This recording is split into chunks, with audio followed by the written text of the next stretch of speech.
Yo, welcome back, quarantinis, to the UFC Casual Show. Yeah, we don't have any fights coming up.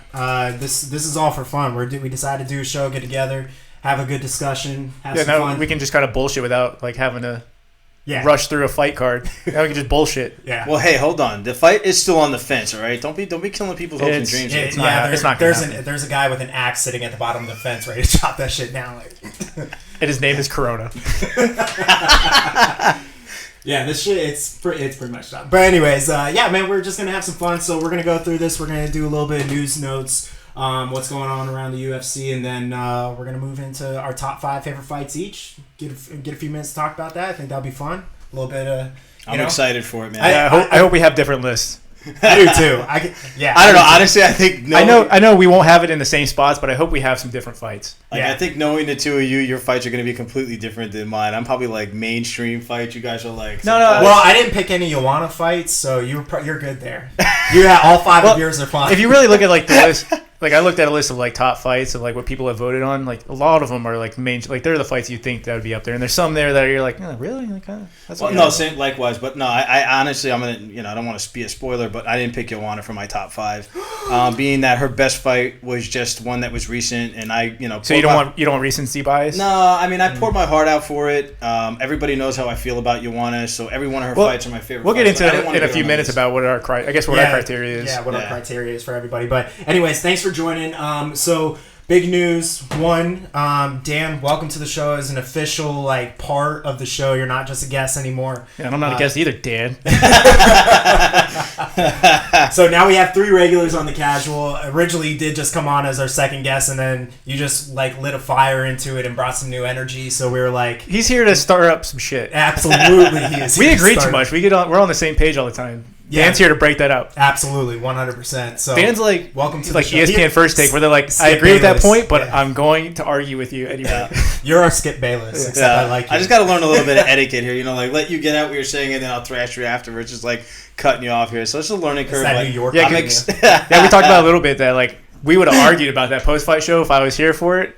Yeah, Sean was texting me, by the way, after that post-fight show. He was just sending me texts like, God, I wish you could basically read in the text, paraphrasing here, like, God, I wish I was there. Yeah. So, we would have had an interesting conversation. Yeah, but it's fun. Hey, that's what it is. So welcome to the show, man. Thank you. I appreciate you guys for having me. I'm excited. As always, thank you all for listening. Keep listening. You can actually, we just got some exciting news. Aside from being able to follow us on YouTube, Spotify, Podbean, Facebook, Instagram, Apple Podcast. Next big one's iHeartMedia. I think I'm really pumped about that. I think Spotify and iTunes, I think, are really the big ones. Spotify recently purchased another company. I forgot who it was, but it was a big podcast company because they're really trying to get into it. And everybody has Spotify accounts for the most part. I have Amazon or Apple, Music, or Apple. You have one of the two. Exactly. But I think iHeart's a big one for us to get into. So we're on there. More ways to listen to us. We're trying to make it as easy as possible. I'm pumped about it. No excuses. Yeah. No excuses. I had a football coach once that said excuses are like assholes. We all got one. So no excuses here. And I use it all the time. Oh, God. Stinky motherfucker. And they stink. Yeah, as you can see too, we also have a new table. We wanted to get something and some special guests. Yeah, special guests. We'll get into that. This is a metal table, so thanks to my buddy Jacob. It's almost shaped like the octagon. Yeah. Well, funny enough, he said that he wanted to shape it like the Millennium Falcon because the first thing I said, I was like, "Oh, cool, you got the octagon in the front," and he was like, "Oh, it was supposed to be the Millennium Falcon." I'm like. Yeah, and they'd be a lot more detail. I don't have a podcast about Star Wars, thanks, so it's awesome. What the Millennium Falcon will look like if they made it out of an octagon. Yeah, that's true. Fair enough. Yeah. Good point. Yeah, this thing ain't flying through space. What's your 2 favorite things? Star Wars and MMA in one. Yeah, hey, I'm not complaining. That's why I said. I mean, granted, this thing ain't flying through space, so you try to pick this thing up afterwards, it's a flipping nightmare. So, but is this the metal that was used on the space shuttle? It might be. We can heat this shit up and find out if it burns or not. And then, of course, too, we have some new guests on the table. We're trying to add some decoration decor in here. We'll be adding to the list. I had to keep John Jones and Daniel Cormier as far away. I was literally just about to say, even with these little action figures, you still have to keep them separated. You just don't know what's going to happen. 100% I did. We got BJ, Jose Aldo, and we got GSP. I got Anderson Silva coming and all that stuff. So, but anyways, yeah, that's all the cool stuff, man. Let's start talking. News and notes. I think the first thing I wanted to address real quick, Nico Price signed a new 4-fight deal with the UFC. That is awesome. Yeah, let's hope those rumors of him fighting Robbie Lawler are going to come to fruition whenever they come back. That'd be wild, yeah. Yeah, but don't leave out, for all that you don't know, the reason that we're probably such big Nico fans and why it's such a big thing close to home is he's a local to us. Yeah, I think we mentioned it. We're in Cape Coral, Florida. Oh, you guys have? Yeah, because he fought on one of the cards that we did. Every time I was like, I don't care who he's fighting, I'm going to pick Nico every time. Yeah. He's a wild man. Yeah. He's the type of guy that he's like Clay Guida, doesn't really matter how much he loses, he's gonna stay. He's like Chris Lytle. Yeah, he's one of those kind of gatekeeper dudes. They're gonna put on a show. Yeah. Except even when he gets knocked out, he put on a show. Yeah. Oh, 100%. But that's the other thing too. Is he has some wild. Jeff Neal. Jeff Neal knocked out Mike Perry cold, dude. That was fucking.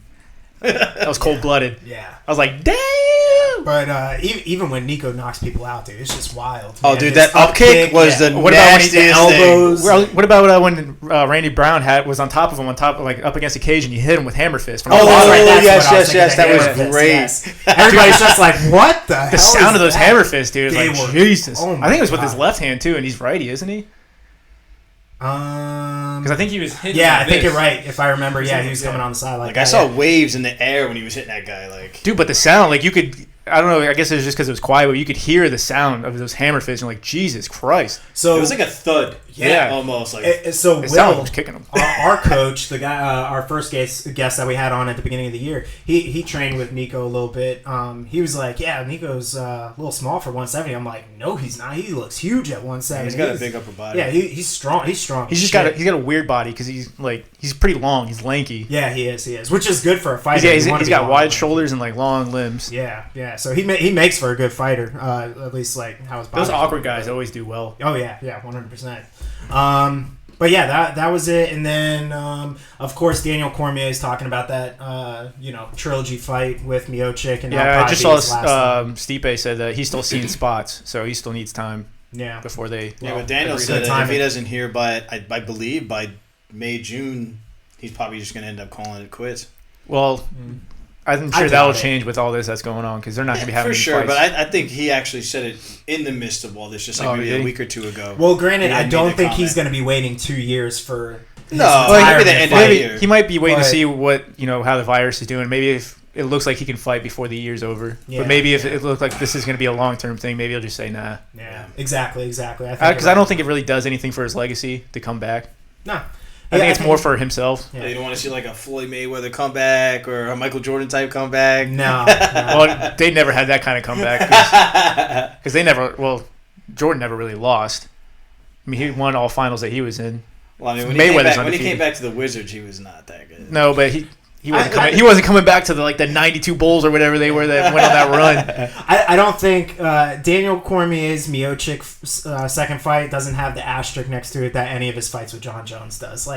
He's pretty much said that is over, that whole thing with John Jones, and I think honestly that's kind of it at that point. John Jones was really his biggest opponent, biggest rival. So yeah, I don't think when it comes to his legacy, I don't think people are going to talk about the Miocic one much. Well, especially because he was winning it. He was winning most of that. If he used his wrestling, he would have won that fight easily. Yeah. But see, the only thing is that that really threw me for a curve in that fight is same thing as Jones. He saw because Daniel Cormier was fighting a good fight against Jones in fight 2. He was winning that fight. And Jones just saw a weakness in him, same as Miocic did round 4. He just saw he was leaving his body open. So I leave, honestly, the third fight up in the air. I don't think if Daniel uses more wrestling or something, that Stipe can't figure out a game plan to take him out. Oh, no, I definitely think Cormier has a fantastic chance because, again, he won the first fight. He looked like he was going to win the second fight easily. And then he was dominating those 3 rounds. Mm-hmm. I mean, he came in with that box, and those body shots were just unreal. Yeah, that's the weird thing. Cormier doesn't seem to be able to adapt that well sometimes. Yeah, and the thing is, Stipe was throwing a lot of those body shots, and Daniel just like had no idea what to do. Well, it's a pick your poison, because as soon as you start dropping that, you're leaving your chin open, and that's where the real damage comes from. And maybe he thought he could take those and withstand them, because you don't see somebody drop just from one round of body shots. Usually guys are... Yeah, but where he was hitting them, it was like right here, like almost like towards the solar plexus. Yeah, but you don't see a lot of guys in MMA go down from body shots. Cormier really can't take those, because, even look at his fight against Anderson Silva. I mean, Anderson came on short notice. It was just after his surgery. Yeah, the guy didn't even train. Yeah, kicked him in the stomach, and that almost like put him down. And Cormier ended up just wrestling it out because he's like, I ain't standing up for it. So, I don't know. Some with his body. Maybe he's not really good at taking those body which shots. you think a big guy like him would take it. Yeah. Big gut. I don't know. But that was all the news and notes I had. I know you guys kind of wanted to tackle some of this stuff. Sean? Yeah. The king of staying relevant. Staying relevant, man. Even though there's nothing going on, Connor's out here tweeting again, tweeting about Khabib and Tony, saying the fact of the matter is both Tony and Khabib were engaged in a game of chicken here towards the fight belt, which he did call in his last press conference before he fought Donald that he was going to step in when one of these guys stepped out. He said it would happen. With Khabib chickening out first, making it 3-2 and pull out in Tony's favor, Khabib scurried out of the U.S. to home and amid the crisis. Very high risk. Congrats, Tony. He also threw his name in the hat for UFC 249, so we'll see what happens.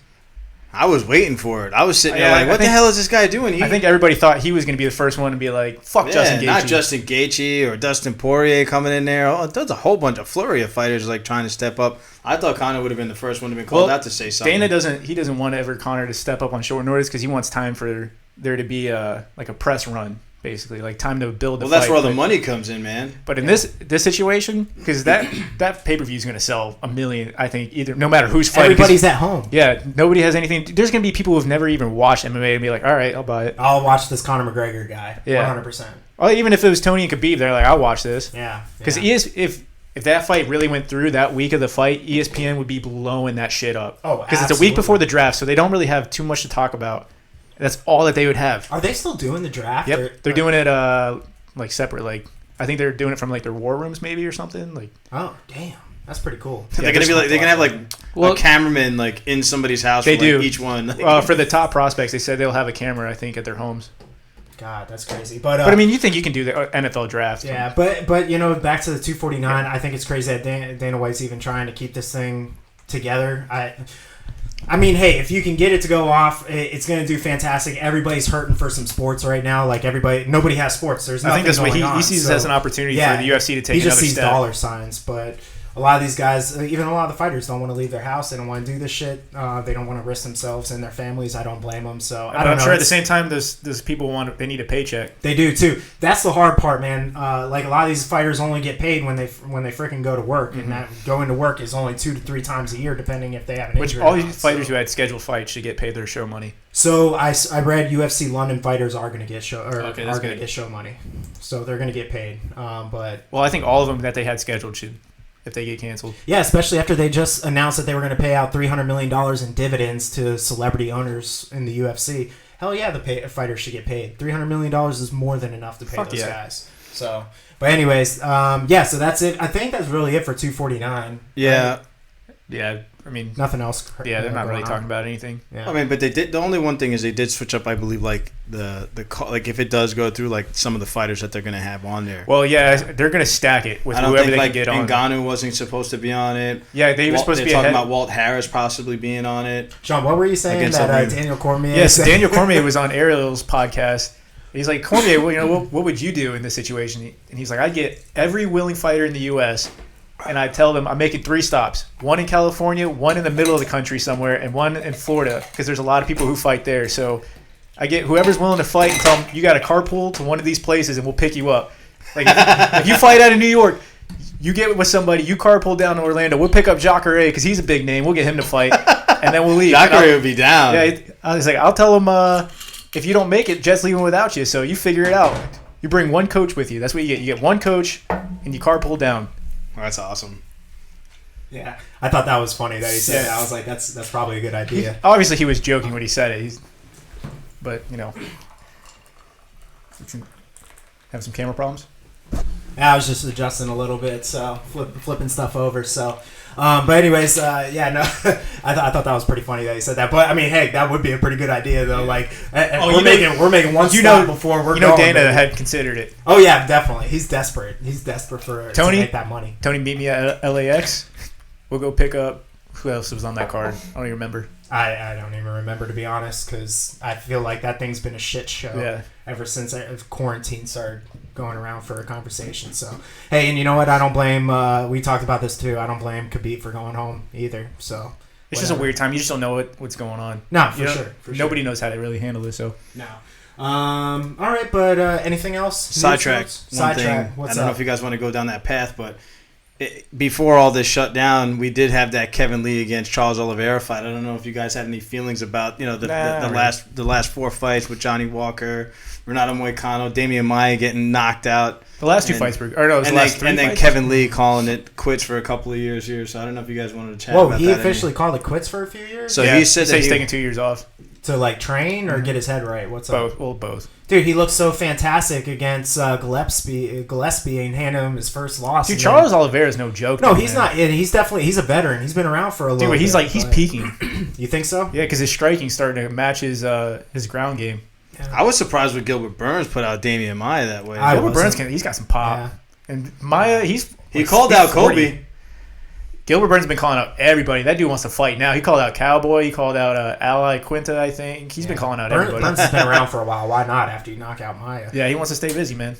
Maia's probably only got one. I think actually he does have. Who did he call? He had one. Oh, he called out Diego Sanchez for his retirement fight.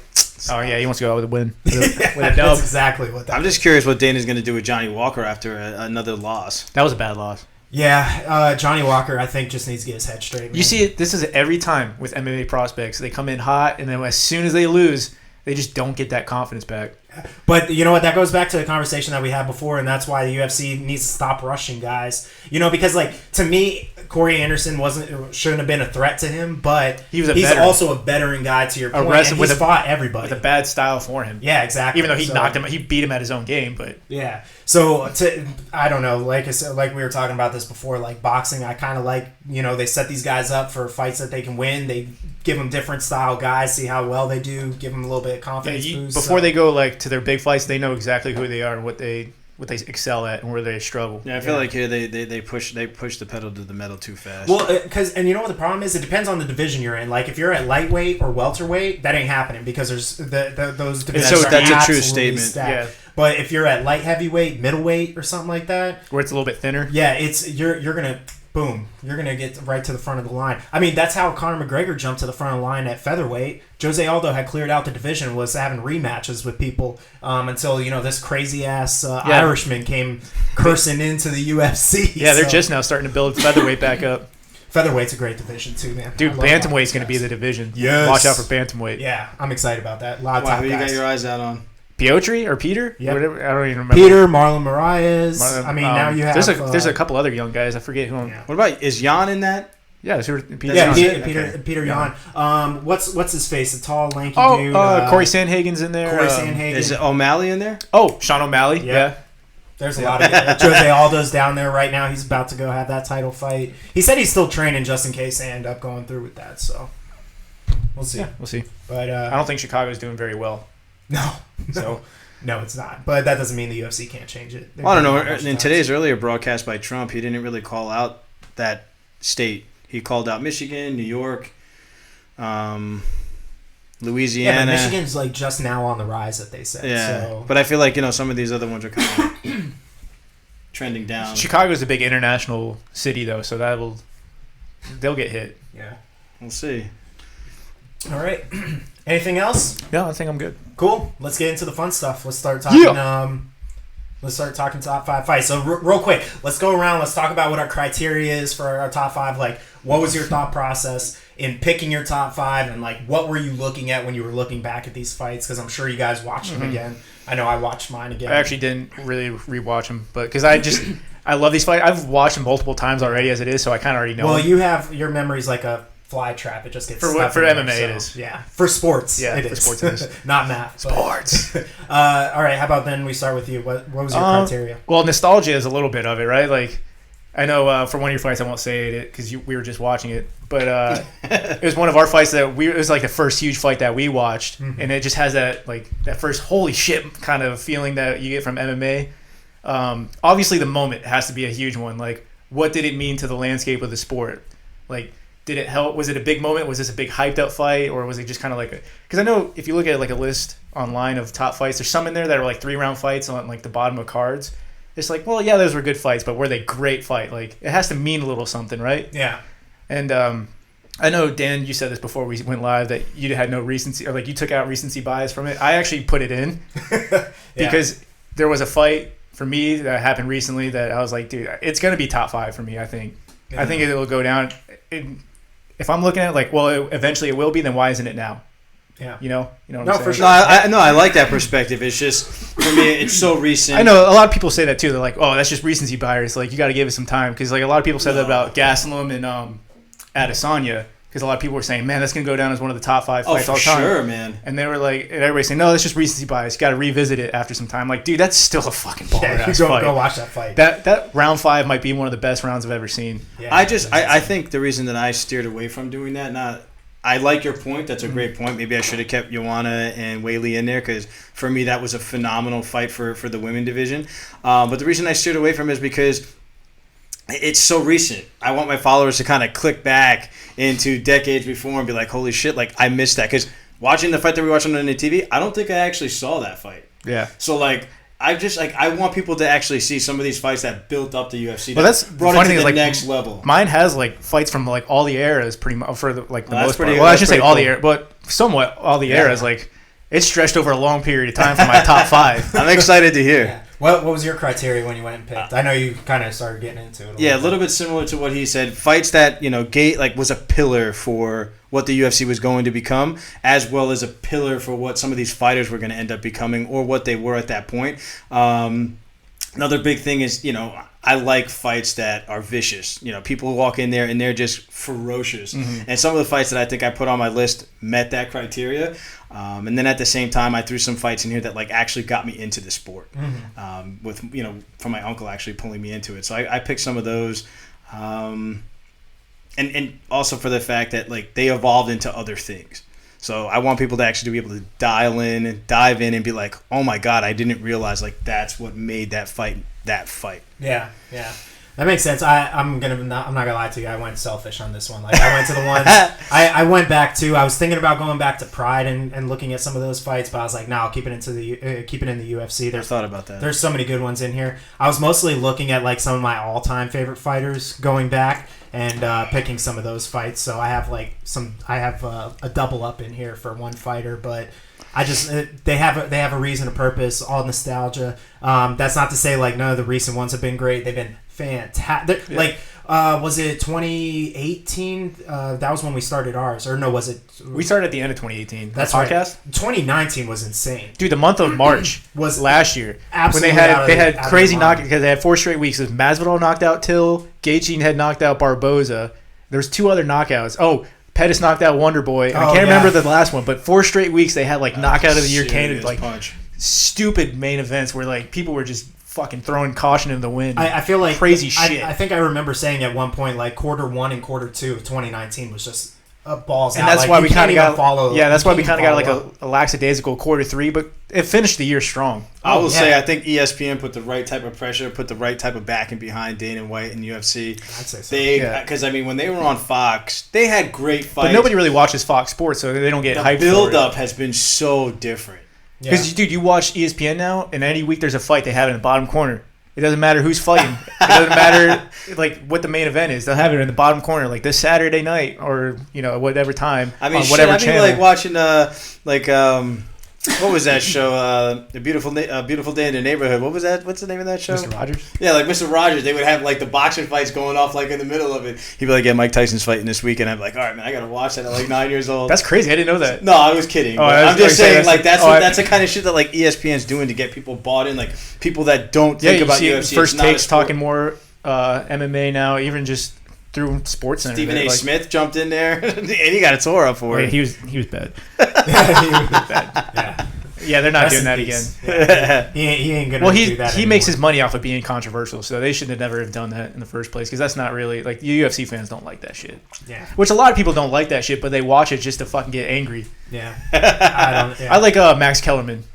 Yeah, he gets under my skin sometimes. Well, when he talks combat sports, because he comes from boxing, yeah, he's super knowledgeable in boxing, and you can tell like he has some knowledge of MMA. He's starting to gain some, and he actually has perspective on combat sports. So I like hearing when he's talking about it on First Take. Yeah, I haven't even listened to First Take in a long time. Well, I only watch it for Max Kellerman because I like him. I got sick of it listening to Skip Bayless years ago when him and Stephen A. were on it. Well, he's gone. No, I know he is. That's what I'm saying. Like I got my The only reason that I will say that I don't like Max Kellerman, I don't like him outside of boxing. When it's boxing, he involves their entire... Well, then he becomes a TV character. Yeah, he involves their entire life cycle as a fighter. When I hear him talking about football and some of these other sports, it's just what happened at that moment, and he is so critical. It's because it's not his forte. It's too much, man. It's like I said, when he's talking like combat sports, yeah, he's being himself for sure. He's giving honest opinion and like perspective. But when he's talking about other sports, he's playing the TV character. Yeah. I don't know. Maybe. Turns me off. I haven't even watched any. Like I just go on and read. I watch it. I listen to it like when I'm driving. Yeah. Because I'm driving all the time and I get tired of listening to music, so I'll turn. Ryan still has like a Nook. I have a Amazon Fire Pad. That's why. But anyway, so Sean, do you want to kick it off with the first one? Yeah, I'll go first. Talk right. So, my first Diaz versus McGregor 2, the rematch, and a lot of people this doesn't make their top 5, but I think because this fight was so massive for the sport, and I know we had talked about it the night of the fight because we're like, man, who do you think, or like who do you want to win? And I remember telling you, like, I want Conor to win solely for the fact of the sport. Because he was our only superstar at the point. Ronda was gone. No Brock Lesnar. GSP retired. There was nothing. So he was the only, like, the real workhorse in the superstar department. Yeah. And this was a turning point for his career because if he lost 2 fights in a row, in combat sports that usually isn't, you're kind of dead after that. Right. And he came out. He looked like the first fight, right? Like he was tearing him up. And then it looked like almost it was going to be a replay. Like Diaz just started turning it on in the end of the second through the mid rounds, but then Conor came back late and he ended up winning it. It was just a great fight, like nonstop action. Those guys are always some mentalities. Yeah, absolutely, man. That was. I think the biggest thing about that one that I liked was at the time, Ronda did not want to come. Like the way she. Yeah, I meant to talk about that. Go ahead, how because this was recently. This was coming off of Ronda's loss. Yeah. So she had just gone media blackout after taking all that shit that she had talked because that's what you do when you're a superstar. You talk all that shit. You're confident, but when you lose, that shit gets turned back on you, and you got to be able to handle it. And she didn't, and it ruined her career. Like no matter what opinion you have of Conor, when he lost that fight, he said we're running it back, the same place, same weight. He's like I don't give a fuck, and you have to have respect for that because 100%. I think it was a big. I thought it was fantastic that he did that to counter the image that you had from Ronda Rousey coming like she's crying now at this point and she's saying I don't understand, like it's so hard, people hate me and getting bullied and all that stuff. It's like you've been bullying everybody else and you said this is your kid. Well, this is what you're doing. And Ronda even she probably did to sell pay-per-views, but she created this fake narrative that Holly was fake as shit and that she was going to tear her up and all this shit. And she even called her own knockout. Yeah, which is bad. That's bad. She's going to kick me with it? She's going to try to kick me in the head, and that ain't going to happen. That's what she did. She did the head move and everything. She's like, that ain't going to happen. And she got head kicked, so. Yeah. But, yeah, I mean, I think even if, because a lot of people still think Diaz won that fight. I personally don't think. I think Conor edged him out in that one. It was close nonetheless. I think he won the championship rounds. Wait, what? No, Conor, I think he won like the 4th and 5th round. No, he won the 4th. Diaz won the 5th, I think. I just called that out. Conor won 1, 2, and 4. Conor won 1, 2, 4. Well, because it's the thing. Anytime you have a Nate Diaz, actually a Diaz fight in general, he's got a cult following. Yeah, well, it's hard to score those fights because it's a lot like Diego Sanchez, where they just throw a shitload of punches. They don't all land. Like they have, they're only going to land so many, but because they're throwing so many punches, it looks like they're so busy and they're landing so much. And what helped him too is how tired Conor gets. Yeah, and how he was running from that fight a little bit too, because he was getting so the 3rd or the 4th round? that he was doing the running like he the got third. gassed, The right? third was he was visibly like running to get out of like certain areas. I remember thinking, I'm like, God, is he gonna gas? He has 2 more freaking rounds left. Yeah, but he came back in the 4th round looking fine, and then the 5th round he kind of gassed out a little bit again. Diaz. Sometimes you can get that second wind and go for a little bit longer, but that's a good pick. I like that. Yeah, I could talk a little bit more about it, but I don't want to take too much time, so I'll let Dan. Danny boy, first one. What is it? Oh, we're doing it like that. Okay. Yeah, we're gonna go one round. So I probably say, are we starting from 5? Are we going like best one? I'm starting from 5. All right, from 5. All right, so I probably go number 5. I'm probably going to put out there Clay Guida against Diego Sanchez, UFC Tough 9 finale back in June of 2009. It went 3-round decision, but as Ryan always says, just because it goes all the rounds doesn't mean it wasn't a spectacular fucking fight. No, I think actually, to be honest, like I think all my fights went the distance. All my fights went the distance. I think the greatest fights usually go long. Yeah. Maybe they get finished late in the fight, but it's got to be. Put me in my place on that last time. If it's a 3-round fight, it has to go at least 3. But I think if it's a championship fight or a 5-round fight, I think it's got to go at least 4 or 5 for me to be considered an all-time great. Well, I'm so used to watching Tyson, it went like 1 round. I know that's not that we didn't say that in our criteria, but there's got to be some length. There's got to be a story, right? Yeah.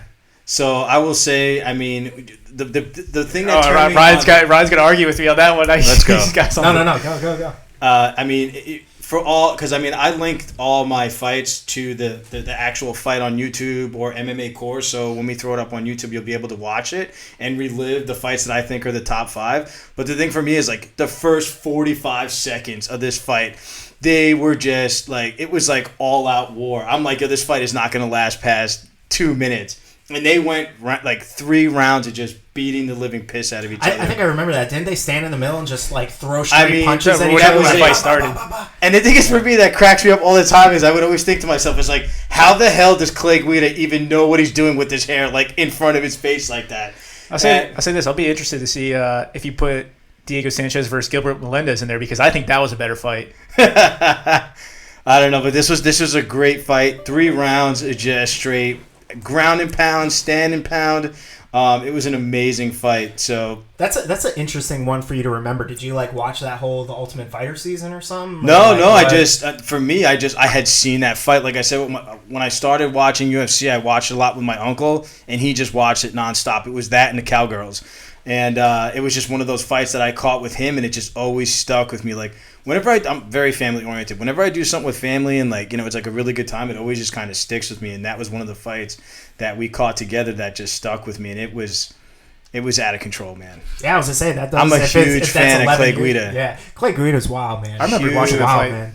And I mean, I met him in Vegas too. We were at the Hard Rock at the hell. I forget the name of the party that they had there, but it's like the biggest rehab. So it's like the biggest party that they have in Las Vegas. And I actually met him there. He was actually just walking around like a normal dude. And I just walked up to him, shot the shit at, with him. And I mean, he's literally like up to my shoulder tall. Like he's a little ass dude. Yeah, I mean, he's only what, like 5? He's fought at 145, 7, so. Yeah, 5. And I mean, Sanchez did great in that fight. He won that fight either which way. I gave the fight to Guida, but Diego actually pulled that out in decision. But it was a phenomenal fight. If you haven't seen it, rewatch it. You're going to be glued. I might have to rewatch. I haven't seen that one in so long. Well, it's linked here, man. So the first minute of that fight is the wildest thing you've ever seen. I remember that. Yeah, but I don't really remember much after that either, though. Me neither. It's been a long time since I've seen that. It's non-stop action. Like I said, ground and pound all day, stand and pound. It was a lit fight. Like I said, I think the Diego versus Gilbert Melendez fight was. I think that's a little bit better. That fight was wild from start to finish. Yeah. Diego Sanchez is just a wild motherfucker, period. He has a few screws loose at this point from those wild fights. But claims he doesn't have CTE, but don't take that from him. So. Yeah, his little almost nude photo with his coach was weird enough. Hashtag Tiger King. I was just about to say that. Oh my god. He could easily fit on that show with his personality. He reminds me of the dude without the teeth. Dude, like he would wrestle. He would wrestle a tiger. Oh, 100% he would. He would have fun and fucking go in there and wrestle. He would. Yeah, he definitely would. That's not even a joke. I'm actually I'm hoping he doesn't ever go. Yeah, like he would definitely have like the little. Dude, I'm gonna see it. Yes. You remember that? You be walking in there like that with entry music. Oh my god, dude, he's such a character, man. I hope the best for him. But all right, Ryan, what you got? Yes, me. First one I picked. I picked BJ Penn versus Matt Hughes, number 3. Now, they had 3 good fights, so honestly, any 3 of those could have been it for me. BJ Penn was like my first favorite fighter. Yeah, and I think the reason like I picked this one was because it was the last time we saw BJ Penn as BJ Penn. Yeah. This was before he went on his 7+1 losing streak, because he lost 7 fights and fought to a draw with John Fitch, which I think he technically should have won that one, because I think John Fitch poked him in the eye or grabbed. I forgot, it was something, but he should have lost points. But anyways, this was the last time we saw BJ Penn as BJ Penn. Like, he was amped up. They've both been rivals forever. They were like friendly rivals too, weren't they? Like, it was like purely competitive. Yeah, no, it was for sure. I mean, Penn picked him up after he knocked him out clean after the 3rd fight, but I think it started out with some animosity, because Matt Hughes is one of those guys. He can get people riled up. I mean, he got GSP riled up back in the day. So, BJ took the belt from him originally. I think it was a TKO the first time. Submitted him by rear naked choke the first time. Didn't Hughes armbar him, I think? Or no, he got him in a crucifix. And was punched him. And then that fight ended up getting stopped. And then, so the 3rd fight, they were coming in. Matt Hughes was looking good too, man. I think he was coming off of 3 wins in a row. And then BJ was coming off of his 2 tough fights against Frankie Edgar. So this was like the last time we got. To me, I feel like this was the last time we saw BJ Penn, man. Yeah, it was a sweet goodbye. Bittersweet goodbye to BJ Penn to come in here, see him striking, and then end up knocking him out. That's interesting. Yeah, just rolling around the cage, pumped up, and so that was mine. That's my first one. That's it. Back to you. So here's where my recency bias comes in. I'm throwing it in there. JJ versus Whaley. I'm throwing it in. Oh, you did. Just my man. Dude, they're just from start to finish. They just went at it nonstop. And it has everything you want from a great fight. Had a little controversy in there. Yeah. 100%. A split decision where people were arguing for both sides. Hardcore, too. Like, there's no way this person won or that person lost. But, I mean, just from start to finish. Plus, it was on a big card. They stole the show. Oh, 100% they did. I mean, the only reason people were talking about the main event was because it was so bad. And they were so good. That's the only reason that people were talking about the main event. But even you look at what was happening leading up to this fight. This is when China had first outbroken with coronavirus, and everybody's like, dude, how is Weili going to make it? Or, is her health going to hold up? Is all this traveling going to affect her training camp and all this? And she came out. She looked great. Ioana looked like Ioana. She looked like she was back to her usual self. And, dude, they just beat the fuck out of each other. There's no other way to really... Yeah, that was amazing. There's no other way to really put it. I mean, Ioana looked like Frankenstein's monster. Was that the best women's fight in UFC history? Yeah.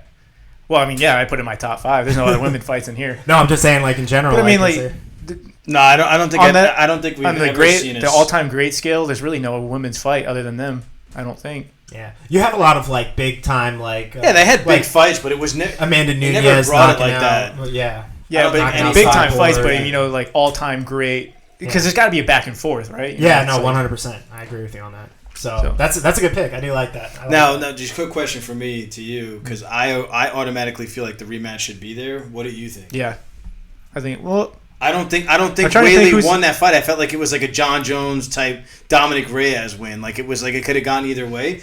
I don't feel it could have gone either way, but I know most of the. I feel like it could have gone. I feel like it could have gone anyway, and I think Weili deserved it. Why? Because I think she did the most damage. Plus, in the championship fights, I know people will probably argue with me, but in these type of close fights, I give it to the champion. Because I feel like you got to finish a champion, or if you're going to win by decision, there's got to be like... You're going to argue with him like you did with me about that? Yeah, I don't agree with that whatsoever. I do. I'm with you on that, man. Because when you get it's the same thing I said about the John Jones-Dominic Reyes fight. Like, I kind of feel like Reyes... Be the champ, you got beat. Yeah, I kind of felt like Reyes won that fight, but I give it to John because I'm just not going to let a long reigning champion like that lose in a close decision. And Ryan's like technicality. I know a lot of people argue about that though. It's pretty 50-50. Because my whole thing about it is when you get up to that elite level, I mean, you're talking about like minuscule difference in the talent. So I mean, both guys are given 100%. I mean, you come down to the point scale to try and get the decision. It's so hard to get to that point where you're fighting a champion and then to finish a fight with a champ too. I mean, so if you have a close fight like that, to be like, well, it was a close fight. It could have gone either way, so we'll just give it to the champ. Like, to me, that's lazy. It needs to go to the guy that put in that effort. If you're the champ, you get that benefit. By inches. I think if you're champion, you get that benefit. Yeah, but honestly, I didn't feel that way with Weili. I felt like Joanna won that fight. I felt like she outpaced her. I called it. She's going to pepper her. But for me, this was one of the fights where I saw Joanna throw the most power strikes, significant, crisp shots, round by round. But I don't feel like she wore her Weili down like she usually wears her opponents. I feel like Weili kept with her the whole fight.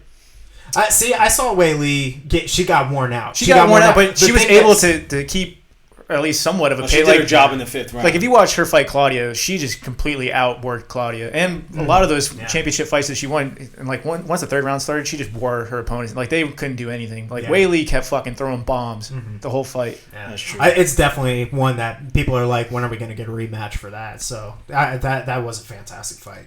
I think for a lot of people, it'll go down. It might creep in their top 5. Mm-hmm. Yeah. I don't blame you. I love that fight. That was a fantastic fight. Because you know what? It made it over for me. I guess a spoiler because this is not going to make it. But I chose between this and Gastelum and Adesanya. This was better than that. Yeah, it was for me. Like, because like I have. Oh shit! Sorry. I have like the nostalgia of watching that 5th round. We watched it together, dude. We were like on our feet for that whole 5th round of that Adesanya fight, just going, "Holy shit! What the fuck!" Like. But this fight, from start to finish, they were just fucking throwing bombs. See, the one thing about the Adesanya Gastelum fight is they dropped each other a few times. Yeah, they did. That was the other thing. That adds to the excitement because every time you have a drop, your heart jumps up into your throat, and you're like, oh my God. Gastelum was the one who landed a head kick. Yeah, that was insane. I think a lead front kick, too, or like a lead head kick, too, wasn't it? I don't think it was a power kick. I don't remember. But, yeah, that was crazy. You were like, wait, what? That was wild, but that's a good pick, man. I like that. I like that pick. I didn't go recent, but I like that. Yeah, now that I'm thinking about it and I'm listening to you guys, I feel like maybe I might have taken a step back on like no, man, it's the relevance, but these are like just like for me, like these are just fights that stuck out. When it comes to top 5 all time, there is nothing irrelevant. Yeah, so for me, my number 2, because I was a huge fan of both, and I thought one was going to be a springboard for one, and I thought the other one was just like, all right, we're just hanging him up. We're going to retire his jersey, whatever you want to call it. But my number 2 was Koscheck versus Hughes. I was a huge Koscheck fan, and I thought right after when he retired.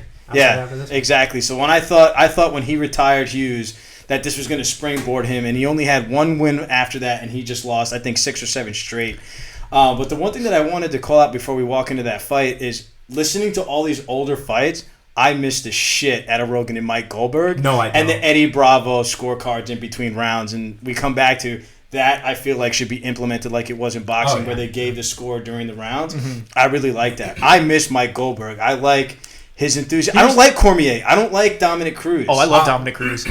I like his technicality, but he's just like, it doesn't get me like lifted. And then the problem is they don't have a big personality there. No, they don't. I think your problem is with John Anderson. because Goldberg, those two guys didn't replace Goldberg. They're just adding on to Rogan. Like Anik's the one who replaced Goldberg. Yeah. I gotta say, going back and watching all these old fights, I remember how much Joe Rogan did not like Mike Goldberg. But you want to know what's funny though? He just ripped into him so freaking much. It's a question for you. Yeah, go shoot. In addition to listening to all these and missing Mike Goldberg's thrust to it, is when did fucking Joe Rogan start taking steroids? Because when I first listened to him, he listened to he sounded like Mighty Mouse, and now he sounds like some big dude standing behind a curtain. Well, steroids won't necessarily. I mean, he does. He was taking some testosterone. Yeah, he's open about that. Yeah, he's pretty open about that. Yeah, he said if he had to take a USADA test, he'd light that bitch up. It's so funny, man. He's like, yo, these guys are fighting, and then he's like, yo, they're fighting now. That probably comes from years of commentating, though. Because because it wears your. It's so funny how much it changed over the years, man. I did notice that too. Listen, I was like, man, I didn't realize how high pitched he was. But I think it goes to the same thing though too. Is he's been announcing. He does right now. He does the podcast. He does the fights. Stand up.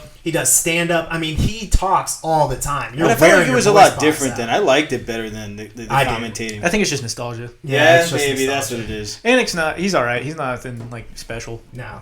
He was supposed to replace Goldberg.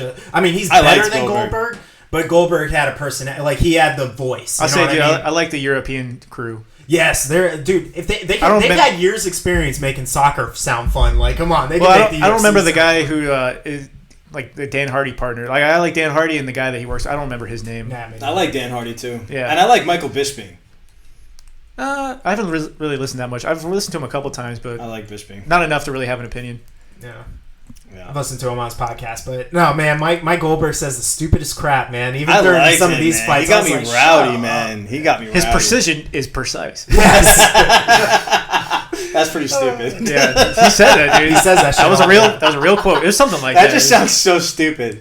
Yeah, and he says that shit all the time. No, this is the best. I remember I was at Miller's Ale House, and me and my old lady were watching a fight, and these two kids were talking. He's like, I don't remember what fight it was. He's like, yo, dude, I think that guy's like Chinese-Asian fighting. He's nice. And I'm like, I looked over. I was like, no, what do you mean Chinese-Asian, bro? So he's Chinese and some other Asian. And that, dude, I'll never let that go, being at the bar listening to some kids say that. But back on track here. So I chose for my second fight, Koscheck against Hughes. Koscheck was coming off, 2 losses to Jordan St. Pierre, but still, they were great fights. Hughes lost to BJ Penn. He was getting, he was coming to the end. But like I said, I thought it was one of those fights that, like, hey, Koscheck's going to fight Hughes, and it's going to catapult him continuously into that weight division, and it just did it. And I was always a huge fan with Koscheck, but that round one, at like almost to the minute, 5 minutes, he just knocked out Matt Hughes like ferociously. Like I was not expecting him to end Matt Hughes like that, and for me, it was just a great fight. Unfortunately, it didn't end up going anywhere, and it was a crappy way for Matt Hughes to end his career, but yeah, I was excited for Koscheck at that point. Yeah, especially since he's had some problems outside of the UFC since his retirement, so that's an interesting one to pick. I was never a big Koscheck fan. I was always a huge Koscheck fan. I thought he was a douche. Yeah, no, he was, but you know what? The same as any villain. He plays the villain well, and they called it during that fight. He plays the villain well. Yeah. Something like a Kobe Covington type. There's some villains that you love, and there's just some that they just seem like they get under your skin. They seem cringy and just like they force it. It doesn't work for everybody. Yeah, that's like Connor plays to it perfectly. Bisping played it as well as anybody, dude. Bisping was a legit villain. Yeah, he did. Chael was corny. Chael Sonnen was the worst. I was so happy when he got his ass handed to him. Watching his podcast. I don't know if you guys have ever watched his videos. No, it's pretty good. Dude, I take some pretty good facts from him. Yeah, he's really good. Yeah, I'll need to. I couldn't get around to listening to it just because at first I couldn't either. But it's just him. He's not playing the character anymore, and he gives you a little insight to behind the scenes. I like stuff. him. Yeah, I agree. Cool. All right, I'll get into my next one. This one's kind of weird, but it's funny because the reason I picked this was because of one particular moment in this fight. Anderson Silva versus Stephen Bonner. Woo! That was a banger. So it was a short notice fight. They picked it up in Brazil because I think, if I remember correctly, Jose Aldo pulled out of a fight. Anderson was supposed to fight somebody, wasn't he? I don't remember exactly. I know it was kind of like a short notice fight coming in, but either way, they fought it too. It was short notice for Anderson because I remember him saying that he was coming in. He wanted to fight at 205, so he didn't have to cut weight. But the whole reason I picked this one is because in the first round, obviously didn't get past the first round, he looks at his corner's telling him what to do, and he shook him off and put his back against the cage. Nobody else can fucking do that except for Anderson fucking Silva. Not just to hear your corner, but then to tell your corner and actually look at them and wave your finger at them like no. Like he should be teaching them. You know what I mean? Like nobody else can freaking do that. And then on top of that, what he did after that, putting his back against the cage, and then he's letting Stephen Bonner come and throw fucking punches at him. I mean, it was hands down. It was mind blowing. His like swing is like straight Matrix, and then he kneed him in the chest. It's like straight Matrix the way he dodged punches sometimes. That was the besides first time the Chris Weidman one. Yeah, that was the first time Stephen Bonner. Dude, if you're gonna pick one moment though, like I would have thought the Forest, like him going Matrix to your point, where it was like a 3-punch combo. He just slipped, ducked under, and just fucking popped him. Yeah. Oh my god! That's my most iconic moment for him. That was gonna be like an honorable mention, but it was more so like the whole aura of it because that was definitely Anderson Silva. But like to be able to be in the moment, you're like when you're in the cage, all those guys say they're in the moment. Yeah, he still has the self-awareness to tell his corner, no, shut up, I got this. Don't worry about it. I guess that's a good point because I've listened to some fighters talk about how like mentally they weren't there for a fight. Like they could see faces in the crowd. Mm-hmm. And, like, usually they have tunnel vision. Like, all they see is their opponent. Right. And for Anderson, I guess, to have that kind of moment where he's like, nah, I'm just having fun in here and just... Yeah. I felt like he was like that almost for every fight. He was so confident, though. Like, I think more toward the end of his career because he was so confident in his ability and his defense. Yeah. He was just taking punches at the end of his career because he was bored, I think. Yeah. He was smiling off. He's wild, but I just think just to see... I mean, Stephen Bonner, at this point, Anderson was 15-0 in the UFC. And then on top of that, Stephen Bonner never got finished. He fought at 205 pounds, okay, a whole weight division above him. Never got finished in his career, and then gets a shot to the stomach, puts him down, and then goes out. Like, he only had one more fight after this. I forgot who Stephen Bonner ended up fighting. But Anderson finished both those guys. It was Griffin insane. And Bonner. He ruined him. Insane, man. I loved it. Just for that one moment. Or I should say the culmination of those moments together, just seeing him defy the logic of fighting to be able to go in there and do that just blew my mind. So that's my next one on the top 5. All right. Moving back to me. Yes, sir. So this fight, you probably know where I'm going with this. This was a way overdue fight that ended up being great because these two guys were in Pride for the longest time. Same weight division. They just never fought for whatever reason. People never thought about it. And then they fought when they were older in the UFC. This was somewhat recent, I guess. It's a few years ago, but Shogun versus Henderson, the first fight. Yeah, dude, I was going to pick that one too. That's so funny that you picked that one. Dude, this fight was another wild one. Yes. Henderson came out on fire, just throwing bombs, and it looked like he was going to finish it. That fucking fight was insane. And then Shogun's just like, you know what? Fuck this. I'm going to win this fight. And then later rounds, Shogun's coming back, but Dan did enough in the early fights. I just remember watching that fight going, holy fuck. Dude, there's no way Shogun's going to survive. And then he comes back and says, holy shit! There's no way Dan Henderson's going to survive. Yeah. I remember watching that at the bar. Oh my God, that was insane. Fight was just, for the whole landscape of the sport, it didn't really, I guess, mean much to the advancement of the sport, but it was like a throwback in present time when watching it because both these guys were past their primes. They weren't going to be fighting for belts. They were just having like legend fights almost, and they never fought in Pride. Yeah. For whatever reason. I think because more so than anything, Dan Henderson was still sticking at middleweight and Shogun was going up to... I think Henderson had some 205 fights. No, he definitely did, but he was still fighting between middleweight. But those Pride guys seemed like they all fought each other. Yeah, they definitely did. Like they were all... if you fought in Pride, you were a fucking G. Because you were going to fight whoever the fuck they put out there. There's no ducking fights in Pride. No, for sure. But nobody was ducking fights either. No, absolutely not. That's why I said I could have picked Pride was like they were the OG motherfuckers. Definitely, like, they were gangsters. Soccer kicks, head kicks. I was gonna say, you had Shogun, Vanderlei, Rampage, Anderson, Henderson, Crow Cop. You had Emelianenko, a 15-minute Kevin Randleman. Yeah, you had all these fucking just savages. Yeah, it was insane. Pride days were insane. Nick Diaz fought over there for a little bit. Chuck Liddell had some fights over there. Was that the one BJ Penn fought Machida? Or no, that was a different division, right? Yeah, that was something else. So, but that was crazy. But that's a good pick, man. Yeah. That was actually funny enough. That was actually going to be one of my top 5. Yeah. So I'm surprised we haven't hit anything yet. Hit anything what? Like any of the same ones, unless you're about to. You got it? I did, but I already switched it up, so no worries. Oh, no, don't switch it up. That was going to be my second fight. My second favorite fight was Hendo against Shogun because, I mean, they went back-to-back on that, and Hendo pulled it out for both of them. And the second one, he actually knocked him out round 3. Yeah. Cold. Yeah, it was coming after you watched that last one. So. But, absolutely. That fight was wild, man. I'm so glad that you picked that one because I was thinking about putting it down. And I was like, no, I got another one that's in front of that. But so, anything else on that? No. All right, so my number 3, just because it was a fun fight, even walking into the fight, when he came out and he was coming out to the song, "We Will Rock You," I was amped for this fight. And just to watch this dude come in here with a person with great hands and just outbox him. I'm talking like style matrix shit the whole fight. Cody Garbrandt against Cruz. Yeah. It was, for me, a phenomenal fight.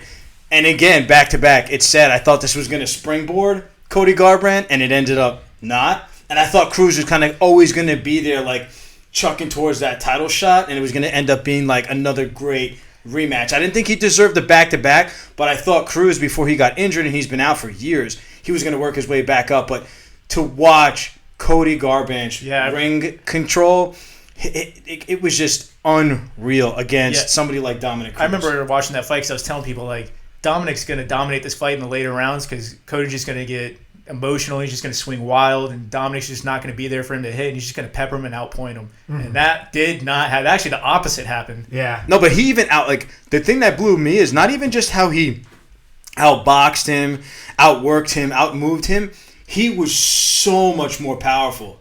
Anything and everything that Dominic Cruz threw at him, he either threw him on the floor, moved it out of the way. I mean, it was just... It looked like a passing of the guard. And the funny thing is, back to your point when we started off the podcast, you said, when these fighters get to this point, a championship fight, like you're fighting a champion or somebody that's going to be a champion. We're elite. Dominic Cruz did not look elite. He did not look like he belonged in that fight. There was no doubt that Cody won that fight. Oh, my God. It was unbelievable. It was actually surprising. Like, I gained respect for Dominic because he took some shots and he looked dead at some point. Like, Cody could have finished that fight a couple points because he thought he knocked him out. He's walking off and Cruz hit the ground and popped right back up. He had heart, man. That was a good fight, man. They went back and forth. But I was just truly impressed with Cody Garbrandt, man. Watching him do his funky dance moves in the middle of the fight, it was comical for me. It was a great fight. You like to see people when they peak right before they. Yeah, I remember. But to your point that you started off with, like kamikaze type shit. I remember thinking after that fight, like, dude, this is going to open up so many matchups at the top of the 135 division, and then Garbrandt just hasn't been anything since. No, he has a glass jaw. Yeah. So that's bad. Crazy. That's an interesting one. So, all right, I'll get to my third one here. It was the one that we were watching earlier. You guys already know. It's going to be Forrest Griffin versus Rampage Jackson. Huge nostalgia one for me there. For both of us. Yeah. The reason why I picked this one, and you know this, is because this was the first full card that we watched. This was the first time we got introduced to the sport. That was the first fight that we were anticipating for. Like we waited for it. Yeah, hyping it up. We wanted to go see it. We sat down with our neighbors. We watched our neighbors from Philly. They were big boxing fans. They got into MMA. They were like, "You gotta check this thing out." I think the first fight I ever actually saw and sat and watched was GSP versus John Fitch, which I believe was before this one. And I just remember, I'm like, people are he's like making this guy all bloody. I'm like, people who can do this to each other. This is insane that we're allowed to do this. I think shit. The first one I watched with them, you weren't there, but it was Chuck and Tito rematch. Oh god! So that was my introduction. Yeah, that definitely. And Keith Jardine knocking out Forrest Griffin. Oh jeez, yeah. There's definitely a lot of fighters that you could have picked into the top 5 for nostalgia, but this one I think just because it introduced us to MMA, it really for me. It was, we became the superstar fans. Scale. I think that was the highest selling pay-per-view, I think, when it happened. Or maybe it was one of the highest selling. Yeah, because Forrest Griffin, was a superstar. And Quentin Rampage was, too. Yeah, he definitely was. But I think, with the American fan, because Quentin obviously went back all the way, going back to Pride. Quentin was the one who knocked Chuck off his pedestal. So yeah, 100%. That was when they sent... was that... did he fight Chuck again in the UFC before Yeah, he took his title. That's right. Yeah, he did. Because I was going to say, because I know that he had beat him when they sent Chuck over to Pride to fight before the UFC ended up buying out Pride. But yeah, then he came over. But anyways, yeah. So this was a fantastic fight, though. It was wild, man. Forrest Griffin going in there as the underdog, and he was kneeing him in the face. I mean, it was just a buck wild fight. It was a split decision. Almost submitted him a few times. I mean, it was a crazy. Yeah, I remember when they were calling that because they were like, and the winner by decision, and Forrest didn't think he had it, and he started walking away. They go, no! Yeah, because you know what? Our buddy's dad was like, you got to beat the champ to be the champ. You got to beat the same thing that you guys have been reiterating. I'm like, no, Forrest should have won that one. I think he won that. I think he won it pretty solid. Yeah. Yeah, after rewatching it after so many years, I was like, yeah, definitely. Because Rampage really only had moments. I don't think he really had rounds. Yeah, very one-dimensional. He didn't adjust as people were bringing in kicks and stuff. He wasn't bringing and wrestling and grappling and all that. So yeah, that one's a big one for me. So as you can tell, a lot of it's nostalgia for me and how it impacted MMA for me. So that was my next one. So my number 2, piggybacking off of one of your fighters here.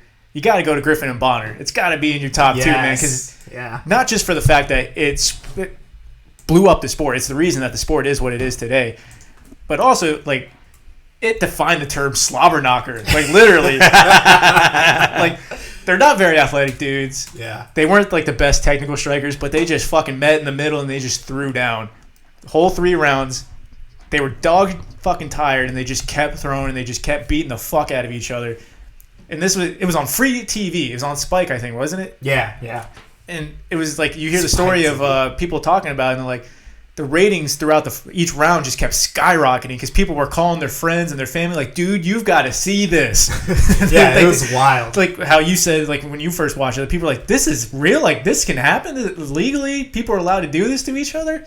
It was everybody's introduction to the sport, the world's introduction. Yeah. On the grand stage. What a freaking fight to watch too, and both guys ended up getting UFC contracts. Yeah, and both guys are legends for it. Yep, 100%, man. And even that first season, you want to talk about that first season, the champions that came out of that season. Oh yeah, absolutely. The fighters too. Who were some of the other ones? Bisping wasn't in that one. Maybe Forrest was the only champion. I know Diego Sanchez was in that one. No, yeah, and wasn't Kenny Florian in that one too? Kenny Florian was in that, but he was in the champion. No, but I'm just saying. I had to look up the list again. I don't remember. Talk about some of these guys. The first two seasons, like legends, more than half the roster from the first two seasons had long careers. Yeah, that's why. Koscheck was in one of the first. I think Koscheck was in the first one. I believe he was. Yeah, there was a lot of that really springboard got that roster loaded up, and a lot of those guys were career guys in the UFC. That's my only 3-round fight on there, but. Hey man, that felt like 5 rounds. It had everything, it meant everything to the sport because the sport was literally riding on these two guys having a good fight, and they took it way past that. Yeah, for sure. When the fight was over, they're panning to the crowd, and everybody's standing there like, "What the fuck just happened?" That was true. I remember that. Now that you said that, they're going to the crowd, and everybody in the crowd's just standing on their feet, and they're like, it was such a good fight because only one person's supposed to get a contract. That Dana walked in and goes, both guys are getting a 6-figure contract. Yeah. That was a long time before everybody on the show would eventually get a contract, or most of the top guys. I think they still get contracts, but they don't get the 6-figure contract. They don't get the long fight deal. Yeah. They're probably on a fight or two deal where they got to prove it. Yeah, that's a good pick, man. Always a good pick. I love it. Dan. All right, well, since we're making it comfortable. What obscure, crazy fight are you going to pull out of your hat for this? You're really throwing out some wild cards out here. But I like it. No, because honestly, for me, man, as always, I think how we ended up at this point is I'm passionate about something. If something means something to me more than just hey, it's a great fight, it meant more something to me, it just sticks to me, and these are some things that I just call great fights. But to go back to the point, this was something that was just a pivotal change. It was something that meant so much to the sport. My number 2 was the same as, I believe, your number 3 was Shogun against Dan Hendo Henderson. And being that it was a 2-fight, battle, I just thought it was amazing. Both those fights were just so technical. Both those fights were just absolute, just brawls. And I think Henderson did a great job coming out winning both of those. I don't think Shogun even was close on either. The second one he got knocked out, but on the first one I definitely wouldn't have given it to Shogun at all. So I thought that was a great fight.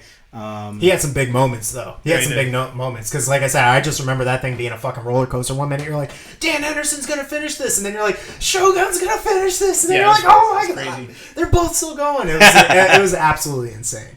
Yeah, no, but I just thought it was great fights. I as well, always been a big fan of Dan Henderson. I just love that mighty Thor right hand that he could just put out there at any time. And who was that one guy? I know that Henderson fought him late in his career. Big dude. Hector Lombard. Dude, he caught this dude. And they were in a phone booth, and he just caught this dude. And I did not think he was going to drop him. It was with an elbow. Reverse elbow. Yeah, because he tried to kick him in the head, and his leg got stuck on his shoulder. And he had his arm like this, so he just fucking... And Dan Henderson, man, All-American Hector wrestler. Lombard was terrifying at that time, too, because he came in with an undefeated record, he hurt Dan, too, didn't he? Yeah, he did. Yeah, I think he came in with a 20-0 or 20-1 record. Dude, that was a great fight card, though. Oh my God, I remember that was UFC 199. All those fights were great. We should do a top 5 cards. Oh, for sure. That would be pretty sick. Yeah. I don't know, man. There's some good cards that I can pick out off the top. Ones. Yeah. Yeah. Good, but yeah, man, Dan Henderson, he's just an elite old school fighter, man. I like the wrestlers, but that are ground and pound, not as Jorge Masvidal calls them, crotch sniffers, because you can find some really good ground and pound fighters, and Dan Henderson is one of the classics. Yeah. Because you get 2 different breeds of wrestlers. Either guys that are just going to sit on their laurels and they're gonna leg hump you down for a decision, or you're gonna get the Chuck Liddells. You're gonna get the Dan Henderson. I would say the Khabibs and yeah. Khabib to me is a aggressive ground and pounder. He's gonna tie up some limbs and he's just gonna smash you. Yeah, absolutely. Or who was it? Gillespie was kind of like that, or he is kind of like that. Yeah, for the most part. Usually, I think he had a decent. I'm trying to remember the one he had before Lee, but he had kind of a dull fight before the Lee fight. But anyways, yeah, for sure. That's a good segue into my next one, because mine, UFC 100, Dan Henderson versus Michael Bisping.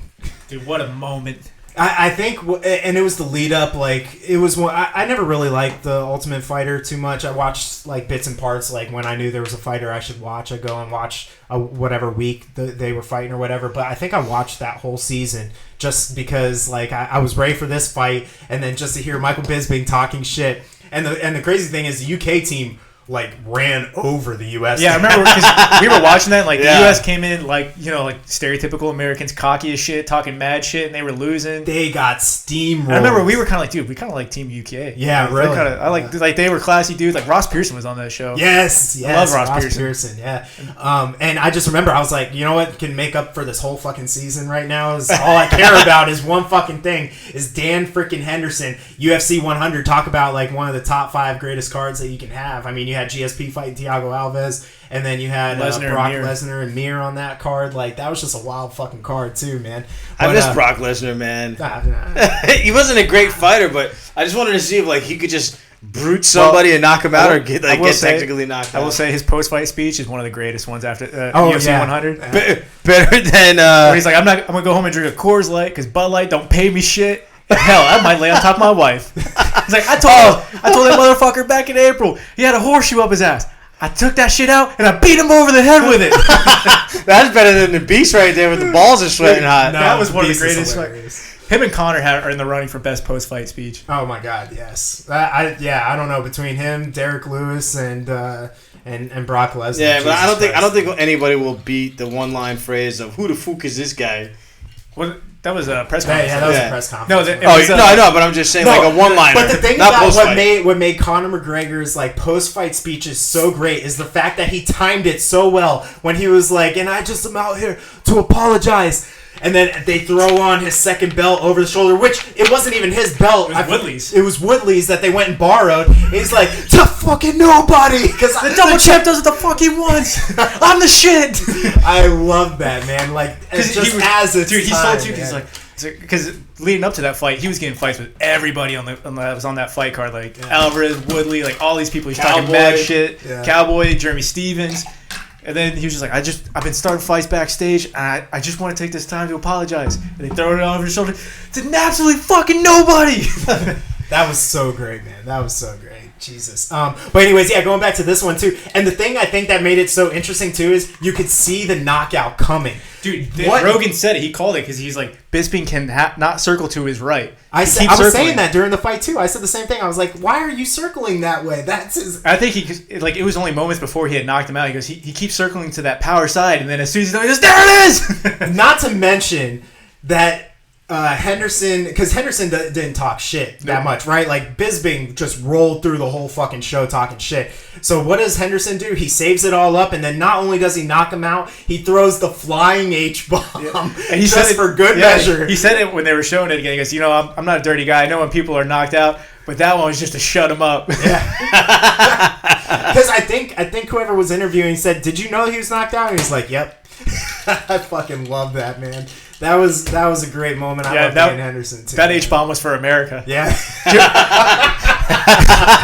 Japan wasn't the only one who got bombed. Oh my god. That's hard. Freedom. That's rough. Yeah, Japan wasn't the only one who got bombed in the name of freedom, baby. Let's go. Hey, fucking A, bro. Oh my god. Sorry, that was a little too soon. What the hell? Is that you, Dan? That's you, yeah, Dan. Watching Ariel? Dude, what are you promoting other shows? Dude, did we pick all your top 5 and now you're trying No. We're only looking for sponsors from Wild Turkey, American Honey. That's it. No Ariel Hawani. He ain't got that type of money, man. Yeah, we don't have that kind of American Honey or Wild Turkey viewership yet. So yeah, we should go put an American flag up in the corner. No worries. Well, you probably could. Yeah, but anyways. All right, but that was my next one. I thought it was a good leadway. Yeah, absolutely. Because of that, so. Sean, all right, well, I think this is our last one, right? I think this is where I think one of you will agree with me on this one. So, Jones versus Gus. Okay, there you go. Yeah, we're good. I'm clear. I think a lot of people have this number one because we talk about it had to mean something, right? Jones was dominating. He was dominating all these legends, just clearing out the division. Gustafsson was kind of like an unknown, and he gets this title fight. And John's out partying the night before, doing mad fucking lines of coke off strippers' assholes or something. I don't know what the fuck he was doing, but he wasn't training. Yeah. And just right from the start, Gus comes out with that fucking footwork, just popping him, pop, took him down.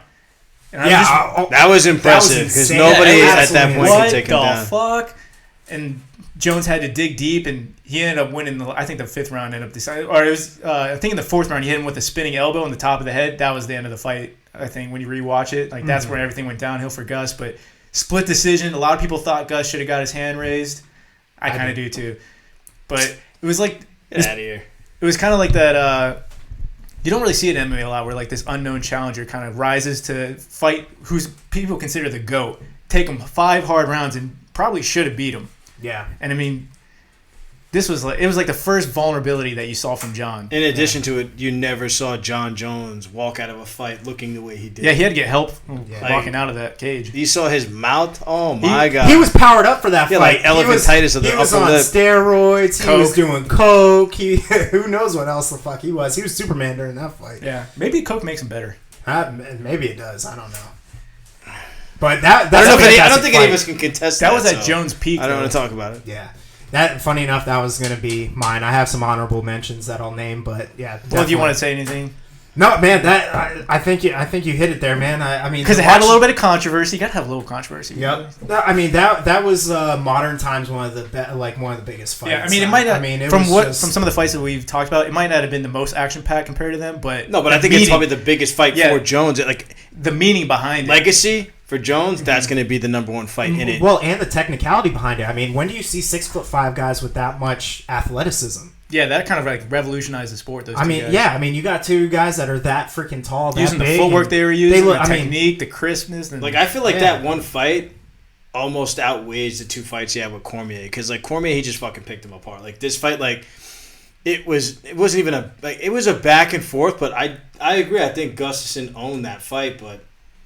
Well, I'm telling you, I think he doesn't get hit with that spinning elbow late in that 4th round. He wins that fight because he just wasn't the same after that. Yeah, it was the same thing as when he got kicked in the dick in the second round. He just didn't look. He wasn't throwing in that second. Nah, he looked weird. Like I think that's why toward the end of his career. After. He just wasn't the same. Yeah. He wasn't. I don't know if he just wasn't seeing it or just wasn't taking the chances, but he just wasn't the same guy. Yeah, he put it all on the line for that fight, dude.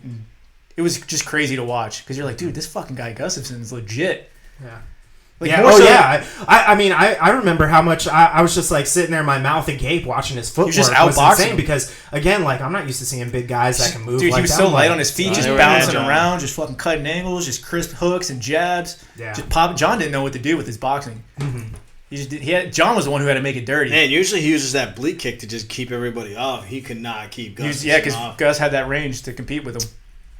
Why do they call that an oblique kick? Your obliques are here, so I don't understand why they call that an oblique kick when you're kicking at their knee. You had to, huh? I was just thinking about that today. I was actually hitting the bag, or yesterday I was hitting the bag, and I'm like, why do they call it? I don't know, whatever. I don't know. Food for thought. Anyways. I'm sure. I'm sorry, I didn't mean to kill the conversation. I was just thinking about it. In our last podcast, the post fight, I was talking about Whaley. She moves her leg really weird. Mm-hmm. She kept wiggling it. And I called it on the podcast. Actually, somebody, I don't know if it was, I think it was from another country, actually commented on our YouTube video telling us what it was from. It was actually from a training that Whaley had with a world-renowned Muay Thai champion in Philippines. Oh, I saw that she was doing some stuff with him. Yeah, but he commented on there, so you never know. I mean, somebody might end up telling us why they call it an oblique kick and for whatever reason. So yeah, I think I was telling you that though. I was telling she was doing that to fake a little bit, like she's getting you to read something that's not there. That's it was just really strange on that fight. Yeah, but it's because it's making you think about that kick now, and then you can counter with punches and maybe a front kick, whatever it is. So that's why you always want to bait him, man. Yeah, no, Adesanya did that really well, where he did that switch kick to Derek Brunson. Like you thought he was going to go for the leg, and he just came up and cracked him right in the neck. Yeah. And then he popped them. You do the same pattern for a little bit to get people comfortable with something that you're going to do. That's, I mean, just going super simplistic. You do 1, 2, 3, 1, 2, 3. Then you go 1, 2 to the body 3, or you do 1, feint the 2, hit him with the 3. You know what I mean? Like that. Oh, well, for me, it was just a very weird motion that she had during that fight. Like, it was weird. Like, I didn't know if I thought maybe like her leg was giving out, something was wrong. Nah, she was just actually she was feinting that kick. She was like, read it.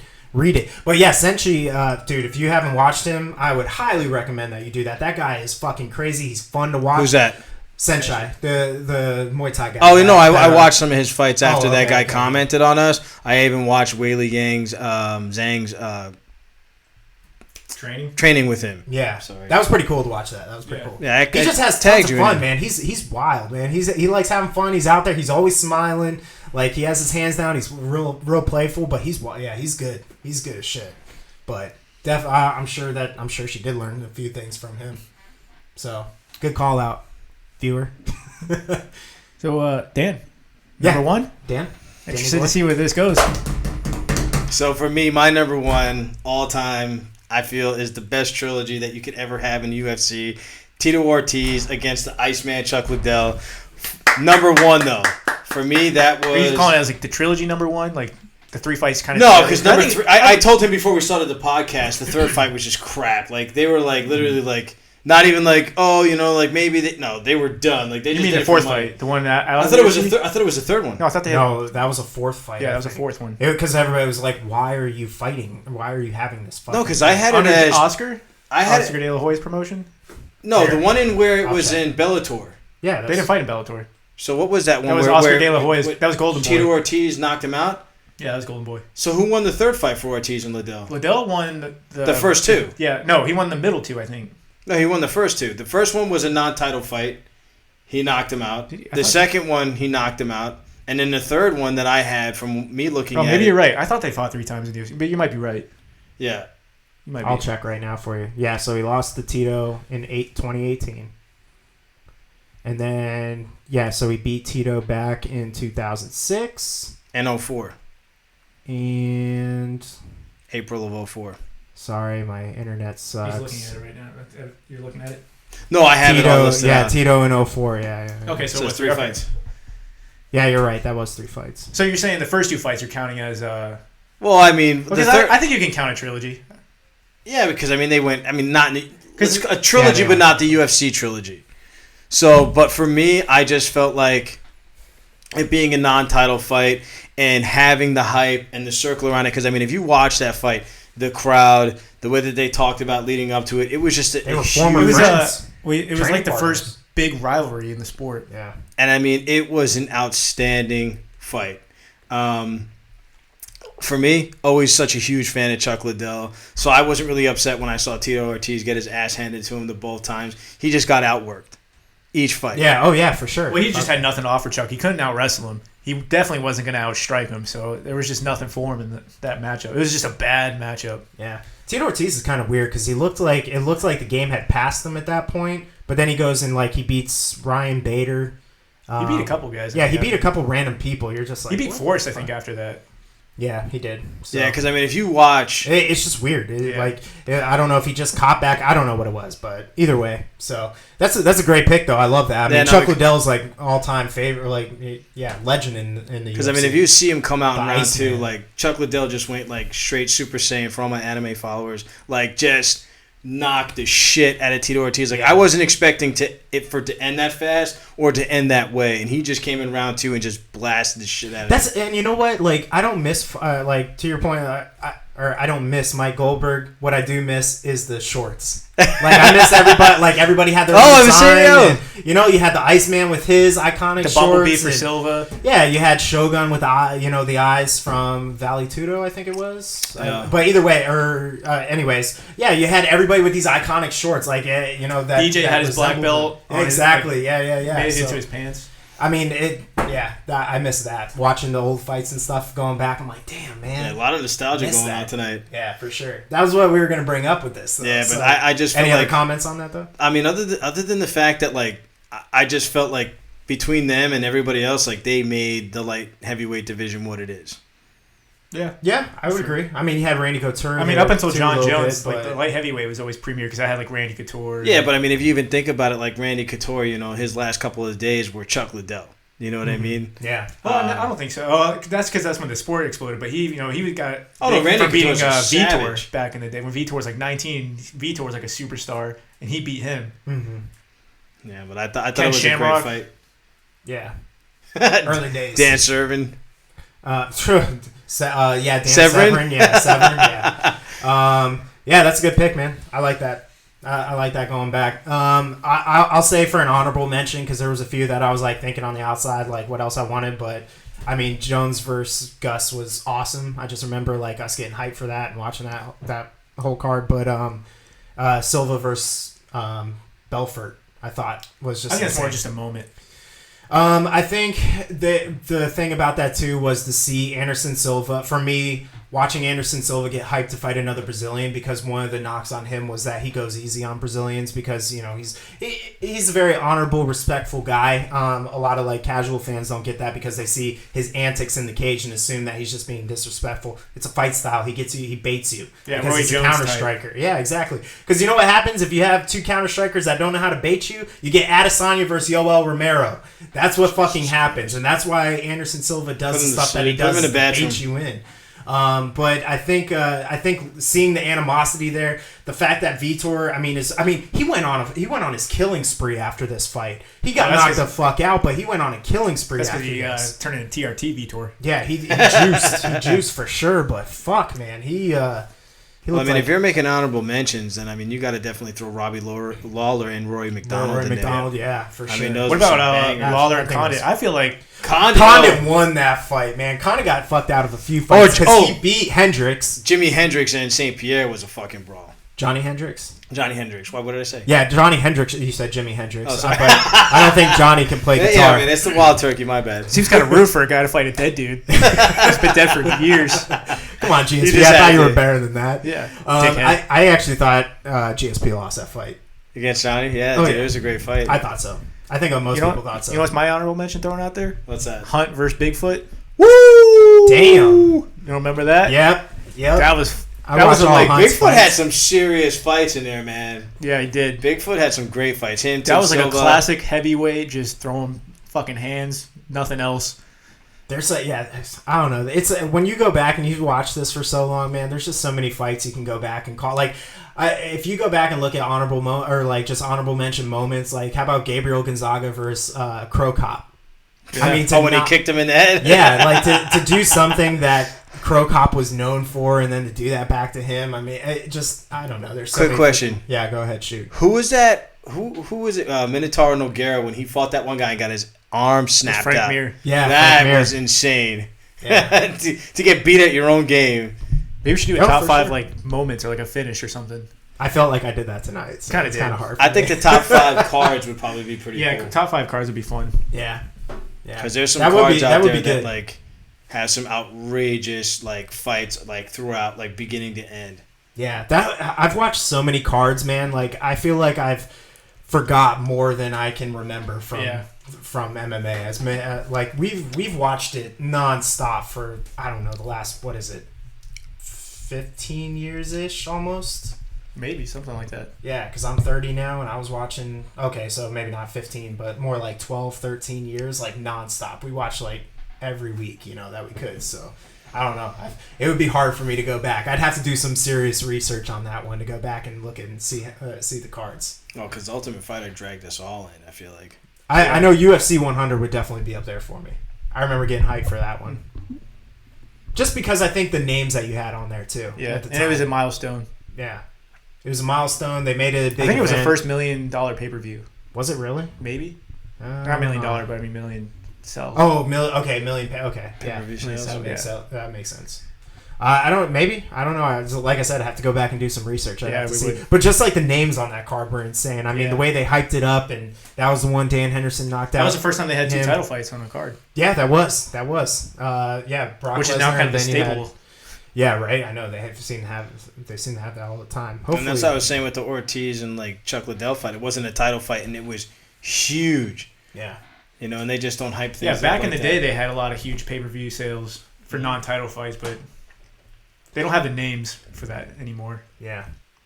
What's it doesn't have to be your favorite, but I don't know. I was going back thinking about knockouts and stuff. Yeah, any like nostalgic big time knockouts that you're like, damn. Like Anderson versus Vitor or Griffin or Dan Henderson knocking out Bisping. Yeah. Woodley against Robbie Lawler. That was a huge knockout for me. Really? Yeah. That was good. Yeah, that was a good one. I'm trying to think. I was the one. What about Amanda Nunes knocking out Cyborg? Oh None of my us saw that. God, Jesus dude. Christ. That was insane. Or Holly Holmes knock out Ronda Rousey. Yeah. Woo. Shock moments there. Actually, the one I was looking at was Rashad Evans versus Chuck Liddell. Dude, how about for recency? Talk about recency bias. What about Shevchenko knocking out Jessica Ai? Oh my God, that shin kick, dude! It was so well, she put that. Dude, it was so bad that her coach, if you watch it, didn't even celebrate. Yeah, her coach stood up and was just like, "Fuck." You heard it. Yeah. I mean, when you heard it, when they cut out or when they did the sign, yeah. Oh my God, it was terrible. It's like a baseball bat. Holy shit! Who's gonna beat her? She is so fucking good. She's got to fight Amanda again. Yeah, she wants to. She should. We'll see. But I mean, I felt like it was a good technicality fight against her and Holmes. Like I mean, that could have gone. Yeah, that doesn't mean nothing. There's nothing for her in that fight. No, nothing for Holmes either. Yeah, that was done too. I mean, especially because she finished her still. So it was like, yeah. But I don't know. That was my thoughts. But I don't know. I was just looking. You go back and you start thinking about all the fights that you liked and stuff. So I was just thinking some of that stuff too. But it's been fun. We wanted to get away from all the Corona talk. Everybody's stuck inside for a little bit. Quarantine this, quarantine that. Don't touch shit. Social distancing, which I hope everybody is abiding by for the most part. We're just saying, we wanted to have some fun. Don't do that. Just have some fun, have a conversation, and hope you guys enjoy. I think it was a good break. The other good thing too is I liked how everybody had a little bit different criteria. You know what I mean? I think you and me were the only ones that have the same fight. Yeah, I think so. Well, no, that's not true. You had the Shogun one, which, funny enough, I was about to pick that one too. I'm surprised that all three of us didn't have one. Yeah, I am too. But you really picked some. Yeah, Dan really had some wild cards. Really wild cards out there. But that's what I'm saying. Like, everybody had different criteria, and that's the other thing too. Is if you think about nostalgia and what it meant to you, everybody's gonna have something a little different. Yeah. So I think that's the other unique thing about having how you were invested into the fight and where you were, how you remember, or even the fighters. Yeah. Yeah. Well, that's what I'm saying. How, like, were you invested in a fight or not? Like, Oh, I thought you said a fight. My bad. Yeah. Well, I mean, like, cause like you get hyped for JJ fights. Absolutely. I would have put her on here. It's just like I said. I was so passionate at our post fight, and even just leading up to it, I was like, oh, you know what? I'm not gonna put. Even that just on rewatching that fight, I still think there's gonna be an argument for that top 5. I rewatched the fight, and I still think Joanna won. Actually, I even felt even more convinced that she won that fight after watching it again. But that's also because you were convinced that she won going into it, so you were looking for that. No, I mean, I'm not being biased. I honestly think that she won the fight. I think she won the fight by very, very close margin, but it I wouldn't have been upset with it either way. Yeah, a lot of people are like, maybe like you feel very strongly that JJ won it. To me, I think it could have been a tie. I think you could have flipped a coin, and I wouldn't have been upset. Yeah, I'm upset still. But for me, thinking, that's why I go champ gets the benefit of the doubt. If it's kind of a toss up, the champion gets the benefit of the doubt. I know Ryan will probably argue with that. Well, my one problem with JJ is that she tends to coast in the championship rounds. Like, when she knows that she's ahead, she'll sit on her laurels. So, again, going back to, like, that's why we need live scoring for these freaking rounds, man. We need that. Like, that adds a whole other element for your corner coming in and the shit that they're going to tell you between rounds. Yeah. You are down 2 rounds. You need to pick this shit up. You have 3 left, and you have to win every single freaking one, or you need to finish her. One of the 2. Get in there and get it done. So, I mean, and the same thing goes for Wei Li, too. Like, if she was down, how many more power shots is she going to throw? Like, how much more amped up? Is that second win going to come a little bit faster because she knows she's behind? Like, you need that. That brings a whole other element to the game, a whole other strategy to the game. Yeah, no, because, perfect point, because I was watching the Dustin Poirier and Justin Gaethje fight. And after the first round, I mean, because that was a banger. Mm-hmm. Dustin Poirier against Justin Gaethje, and Gaethje was sitting down, and he's like, I think he asked the question if he won the round, and the coach was like, it doesn't fucking matter about the round that you won. We came here to beat this guy's ass. And you just saw Justin Gaethje's whole mood, like, I'm gonna go in there and I'm just gonna tear this guy's head off, even though he got knocked the fuck out. But it honestly, I think that all matters. Like, if everyone on that team knows what's gonna happen, you're gonna just push that much more. Well, I think you get better fights. Yeah. How many times do you see guys who they're not quite pushing it because you're kind of tossed up, like maybe they lost a couple close rounds in a 3-round fight, and they think that maybe they're the one that's up 2-0. Yeah.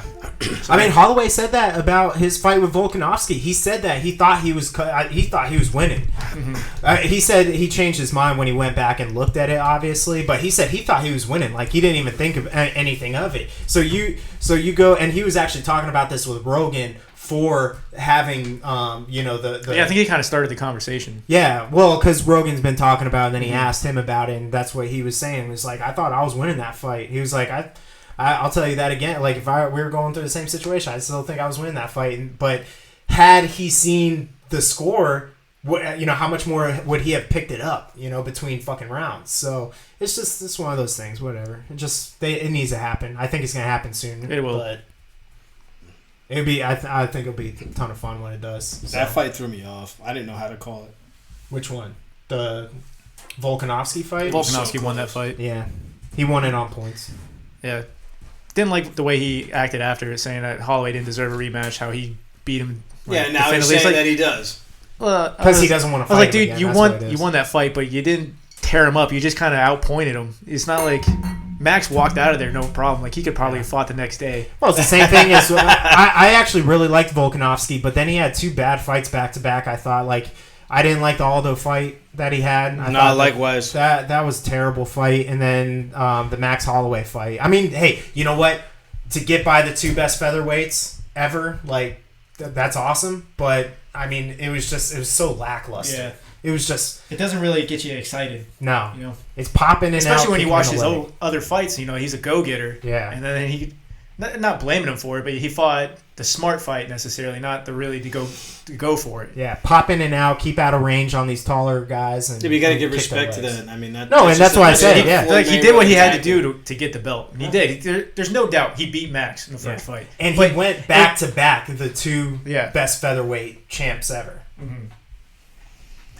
I wouldn't put Conor there because he never defended. Yeah. Even though he knocked Aldo out, he should have given Aldo a rematch. But still, you got to defend it for you to be an all-time great champion. Exactly. So there's got to be some kind of a run. So that's why I said, like, Volkanovski. So, I mean, hats off to him for that. But, yeah, he doesn't get me excited. But the crazy thing is there's a ton of great guys at 145. So. Dude, you guys have beat coming. Brian Ortega's still lurking out there. Korean Zombie. Man. Well, I mean, talking about, having to run it back, I can't wait till, now that Whitaker's mind is clear, I can't wait to see him run it back without Adesanya. He was supposed to fight Till. Yeah. Yeah. Oh, that was what you were first talking about, and then he was supposed to fight Cannonier too. Yeah. And then he tore a bicep. No, he had to give bone marrow for his daughter. No, Whitaker. But I'm talking about Cannonier couldn't fight because he had I think he tore his bicep. Ooh, that's such a nasty injury, man. Bicep or shoulder? Right? I think it was the bicep. Because after that, that's when he ended up having that he was going to fight Till. Make sure that's close to you. Yeah, my bad. We're recording, right? Yeah. All right. All right, guys. Anything else? I mean, we touched on all 5. I feel like we got a nice long podcast going on. What time is it right now? It's 9 o'clock. So we actually only had about an hour and a half. That's usually what we cover. So thanks for joining us. We'll figure it out, man, because we probably won't have an event for a while, to be honest. Months. For months. So maybe what we'll do is we'll get back together once a month and maybe even just have a fun conversation like this where maybe bring back our top 5 favorite fighters or something like that, talk about them, why, etc., and our favorite fights of theirs or something. So does that sound good to you guys? Maybe do something once a month? Yeah, that sounds good. Yeah, no, for sure. I'm down with it. But as always, keep following us. We listed it at the top. We're on podcast. We're on Apple. We're now on iHeart, Spotify, YouTube, Instagram. So just give us a listen. Sorry that we're going to have such a huge break. But huge shout out to one of my boys from Long Island, Dave Caterich, for listening to us. Get better, my friend. Hope you enjoy the show. And, thanks all for listening. Guys, thank you so much for having me on full time. Really appreciate it. Yeah, man. Welcome to the show. It's going to be a ton of fun. Everybody tune in. Also, if you have any ideas. Can't wait to argue with you. Yeah, tonight wasn't an argumentative kind of night, but. No, we'll save that for when the actual fights start. It's going down. There's plenty to do. If you have any suggestions about what you'd like to hear us talk about, or if you want to join the conversation, please join us, or leave us a comment, man. If there's something that you guys want to hear us talk about. What was your fight? What was your favorite fight? Straight up. Who you talking to? Followers. What was your favorite fight? List it out there. I didn't understand where the dialogue was going. I'm like, Dan, I just listed. All right. But anyways. All right, man. Thanks, everybody. We'll check you next time. Peace.